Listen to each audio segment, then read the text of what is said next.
I always start schizopolitics the same way every time. That's right, schizopolitics time. It's been a hot minute since I talked about uh, things. What are things? What is a thing exactly? What defines a thing? Well, we do. Humans define a thing. Well, why? Why do humans decide that this is the thing? Maybe the thing decided that it wanted to be something else, and then, oh, the shitty human came along and just went, no, sonny boy, that's not the case. I decided, because I have language, and that is what it's all about, lads. Language. Language is essential to humans. It's what makes humans humans, for fuck's sake. Words. The fact that humans have evolved our brains to communicate complex ideas that we don't quite understand, don't quite comprehend, but we have a general idea. The fact that our brains have evolved that and put it into a word, and that word has meaning. That word has meaning. We gave it, like Prometheus giving us the torch. We have birthed this word, this language, this never-ending hellscape. Because when we start to consider language and how useless it is, and also so incredibly useful that everything evolves around language. Why? I'm not questioning the idea that, I'm not questioning the fact that everything revolves around language, and language is so quintessential to our society. I'm questioning the concept of why.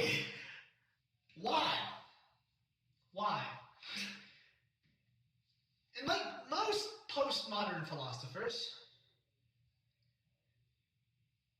when we start to consider why and start to deconstruct this sandwich that is language and these concepts that are murky, to say the least, it appears unreadable. It sounds like schizo posting. It almost sounds like schizopolitics. That's the name of the show, baby. Had to do it. Oh, God, I fucking hate myself. No, everything I say is so fake. It's so artificial, yet also real. Isn't language just wonderful? I can simultaneously communicate what I mean, but also lie. I can just fucking lie, and you know, everything I say is not exactly what I mean. It's not exactly what I mean, but it's a close summarization of what I mean. It's almost there. Why is it that humans get so close to enlightenment, to that state of mind in which everything makes sense? Everything makes sense. And then we just look at that concept, go, no, fuck that, that's scary, I don't like that, and we just crawl in a corner and walk away, and that's it. And oh my God, my foot is fucking wet. Oh, that's awful. Oh, I should have walked in the corner because now we're in the dark ages. Fuck. And then we have to restart. It's like it's the Tower of Babel story. I hate pulling fucking Bible comparisons because I don't like the Bible. But like, come on. You get these people, they start working towards a goal. They start going, and they agree, and they understand because they've developed this language, and it's all one unified communication skill. And then, again, this is all just schizo posting. None of this makes sense. I hope you don't listen to a word that I'm saying.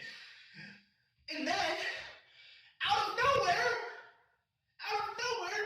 some dumb fuck is like, well, actually,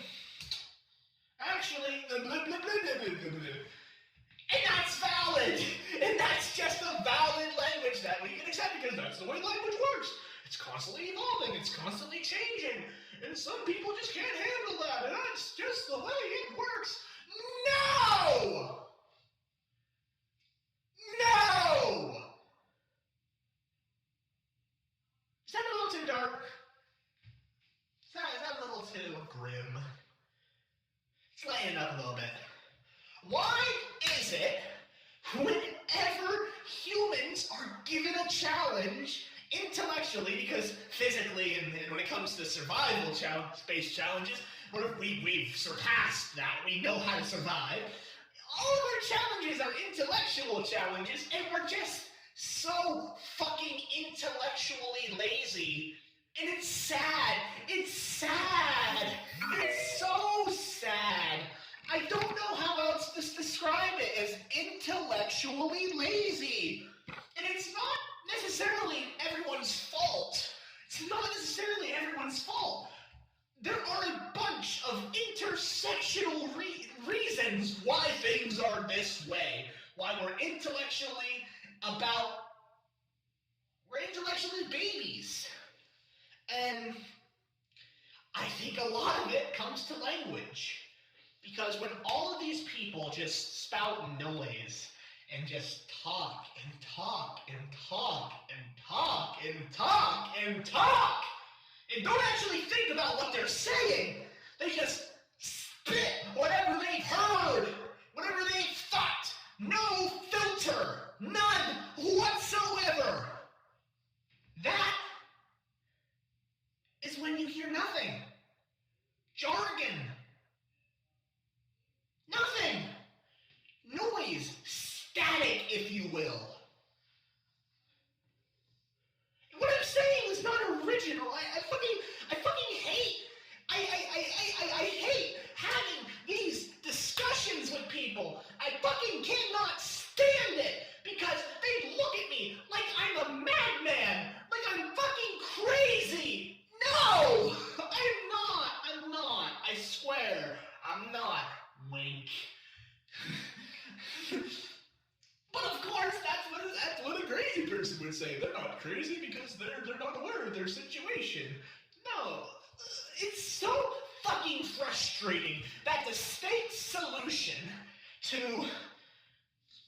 any person who strays away from the strict status quo that we have defined, and don't you dare question that status quo. Do not dare question what is and isn't and why things aren't the way they should be, or perhaps, maybe, we could do something better. Don't you dare question that, sonny boy, or else you'll be institutionalized. And yeah, believe it or not, when you lock up an innocent person, put them in prison, they go a little bit fucking crazy. They go a little bit nutso, right? Right? Is that just, I think we understand that as humans. When you put a monkey in a cage for years, they lose it. Now, I use my anger as a way to express emotion. I'm fine. All of this is rehearsed, by the way. Everything I'm saying, including this, is written down, thought of, and then projected onto you. That's the whole point of schizopolitics. We think about what we're saying. We're not intellectually lazy. Please think before you speak or don't speak. I am tired of this democratization of speech. In theory, it is great because you can say whatever you want and have critical opinions and do this and do that.